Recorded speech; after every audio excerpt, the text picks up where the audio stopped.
And as Matt writes, and speaking of hero to the blog, Jesse Lee Herndon, he sent me, please hold follow-ups for July. Prisoners of Gravity is apparently partially lost. The entire first season doesn't exist any longer. While seasons 2 onward are held at and can be viewed at the Merrill Collection in Toronto. I'm not sure that that's a hard and fast truth. It might take a generation or so, and it might take someone with VHS tapes and beta tapes going first season of Prisoners of Gravity. I've got that. It's why didn't you tell me that those are supposedly lost? I'll have to go clawing through my cupboard, and we'll have to find somebody who can convert them to digital files. But yeah, I've got those. Hope springs eternal in that sense. Agnetha, I hope I'm pronouncing that correctly, and Annafrid from ABBA could indeed speak English fluently as a second or third language. However, most every hit song that they had would have versions recorded in other languages by the band. There's a Spanish version of Fernando, for instance, and a Swedish version, and so on and so forth. For languages they didn't speak, they did indeed sing phonetically. Okay, that's one of those things that, especially when you don't have the internet and you don't have Google search in the off-White House, it's a bad idea to say, I think I heard that. And, well, you may have thought you heard that, but you heard wrong. So, sincere apologies on that one. And thank you, Jesse, for clearing that one up. Matt Demery has moved on up, like George and Wheezy Jefferson, to Alliance Entertainment. In case Dave isn't aware, Alliance did not buy Diamond after all.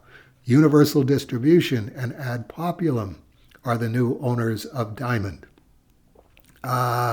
Yes, I did hear something about that after the fact that made me go, Ad Populum.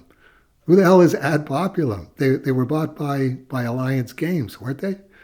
And it's like, well, I'm sure there's going to be several more turnings in the road, and have probably already been, and still more up ahead, before we come to a final destination for Diamond Comic Distributors, whatever that is.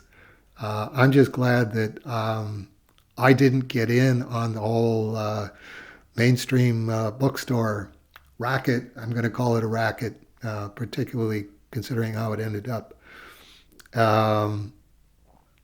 So, as far as I'm concerned, I'm just curious what happens with Diamond's inventory. Does Diamond keep going? Does Diamond pay its bills? And if they don't, and Ad Populum goes, no, this is an insurmountable problem. We have to go to Plan C here, and presumably that'll be actually Plan L, liquidation, in which case it's like, well, Aardvark Vanaheim doesn't have a dog in that fight because Diamond has paid for all of the Cerebus trade paperbacks that they have. It would be nice if they went to somebody who was supplying them to stores, and it would be nice if the stores were able to get them. We're probably a ways away from that happening, whether it's a revitalized Diamond or somebody buying the trade paperback inventory. DC recently started selling manga-sized collections of their books titled, quote, compact comics, unquote. If you were going to try anything new with the Cerebus phone books, I suggest 5 by 9 inch sized versions of at least High Society or Cerebus. Not that it must be done, but it is indeed another option for an output. Plus, it may give old collected letters volume 2 something its size to play with. That's a nice sentiment, Jesse. Thank you. Thank you. I don't think that's going to happen. I think that's one of those. We've tried that multiple times. Um, we just have to get in with the paperbacks, get in with the manga, and we're off to the races. And it's like, no, I think paperbacks are paperbacks, manga is manga, graphic novels are graphic novels, comic books are comic books. Um, and until that's proven otherwise, unless somebody's willing to send me a check for $50,000 and say, how many 5 by 9 inch copies of the Cerebus trade paperback can I get for this? I'll be happy to look at it from that angle. Glad to hear the missing Ninja High School Cerebus pages were found. Yes, no happier than I am, and I'm certain no happier than Ben Dunn is. That was a real nail biter situation. You got that right. I'm looking forward to the completion, a release of this.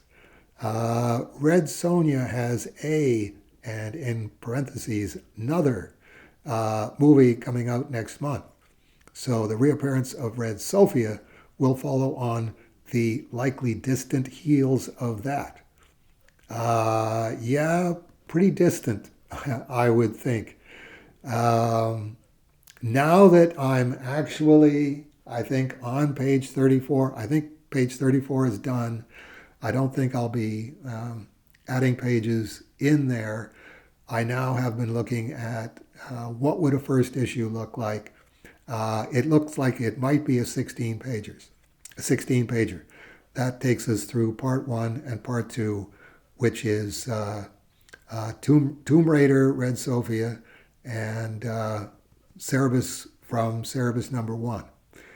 And I haven't looked at it seriously. That would just leave covers, front cover, back cover, inside front cover, inside back cover.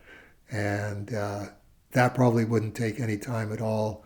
The next time I would be dealing with that would be probably the next Kickstarter. So we're talking December, January. Uh, as Matt no doubt informed you, Islands in the Stream was the Hemingway book you were thinking of. He even had the pertinent quotes up in the video for your audio about it. So an extra ration of butter for Matt tonight. I would say so. No, Matt, he's not one to blow his own horn.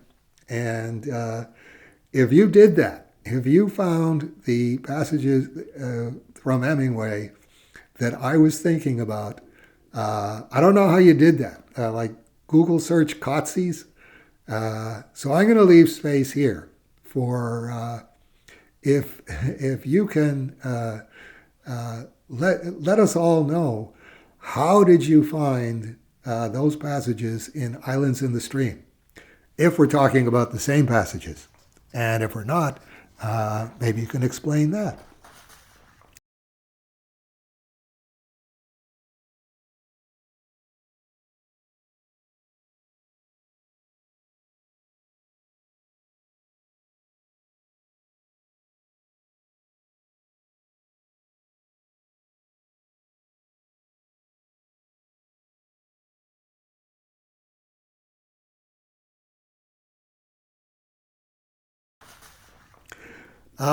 In the Dictionary of Modern Proverbs, payback is a bitch has a first cited occurrence from 1970. In September 1996, it may have regained common usage after Randy Quaid's character in the summer blockbuster Independence Day uttered, "Payback's a bitch, ain't it?" Uh, I'm an MFer portion is not a common addition in any media I've ever heard of, though. As far as I can tell, the former April Eastman did coin that particular version herself. Well, in that case, definitely strange brownie points for April Eastman, because if that's not from a movie, it sounds like it should be. I myself often give an intentional malapropism when someone says, "Life sucks." I drop in with, and then you marry one. Well, I'm not touching that one with a 10-foot pole. But thank you. Thank you for sharing, as they say, Jesse. Don Bluth wrote a letter to Aardvark Comic back in issue 63, Addressed to Denny. I scanned it for April on the Facebook group. Well, that was very nice of you. And it's funny that completely slipped my mind. That Don Bluth wrote a letter. It was that's maybe one of those weird timing things where Denny's on the way out. Don Bluth writes to Denny, and was it about or leading up to an animated Cerebus film that Don Bluth would have done? I guess we'll never know at this point. Okay, that's 10 minutes. And just about coming to the end of this Jesse Lee Herndon section.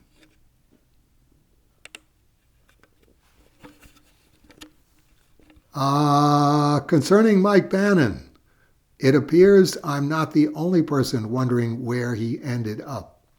Rich Johnson's Bleeding Cool had an article on October 14th, 2022 titled, "The Comic Being Published to Try and Find Its Artist, Mike Bannon."